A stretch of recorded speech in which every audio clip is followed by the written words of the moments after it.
What's up, you guys? It's your boy Miguel giving you your daily dose of radiation. Today's video will cover how to prep for the night shift, kind of an X-ray. I'm an X-ray tech at level 3 trauma center.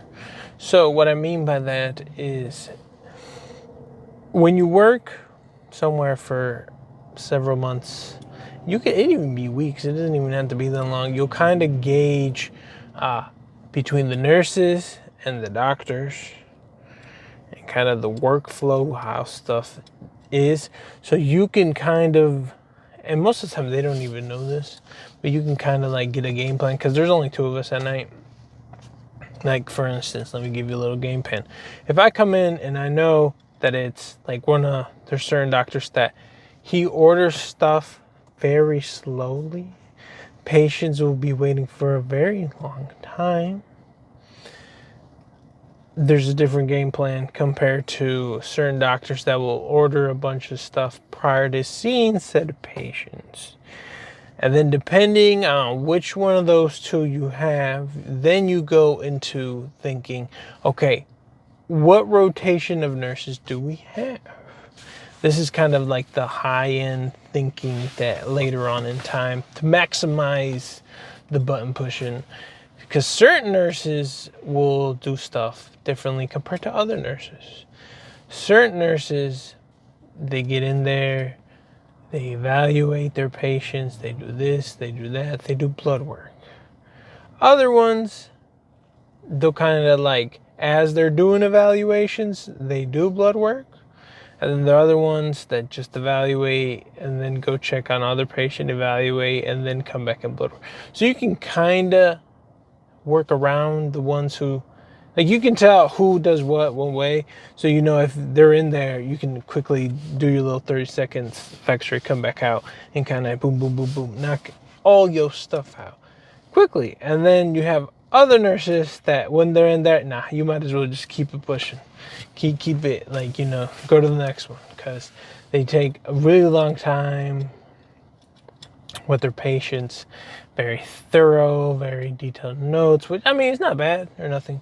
It's just you can kind of, to be able to optimize, because if you're just there stuck waiting and then you wait on all the patients, it kind of adds up time. You're away from, your main department, and it could end up bad.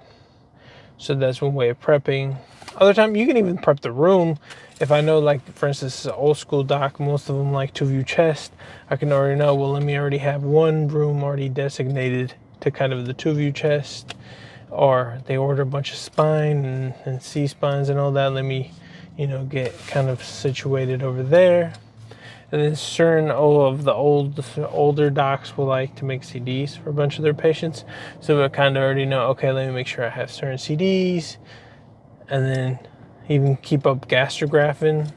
Because I've noticed more of the younger docs will just rather CT them than to go through our department and get gastrographing and do other stuff. So for the younger docs, I really don't have to worry about that. So that's something you can help kind of prep for. And then you can kind of, if it's like one of those doctors that orders a bunch of stuff, you can already know if something comes in, you might as well just go ahead and do it, because there's a behemoth of snowball effect if you wait and everything clumps up. Because if it clumps up and then it's just you and your partner doing everything, and then, like, let's say what's it called, the house supervisor calls that they need a stat, or rapid response calls. One gets stuck with like the behemoth ball while one goes to go shoot something and then come back. So it's kind of better to just kind of knock them out as they go. There's little things like that you'll pick up the time in your facility and kind of build relationship with nurses and sometimes even doctors, because there's certain doctors like, yo, let me take care of business and then you can shoot it. And then there's the other doctors that are like, yo, I'd rather you shoot it so I could see it and then tell the patient right away what's going on, So you kind of gauge on those situations. Same thing with like the traumas and stuff.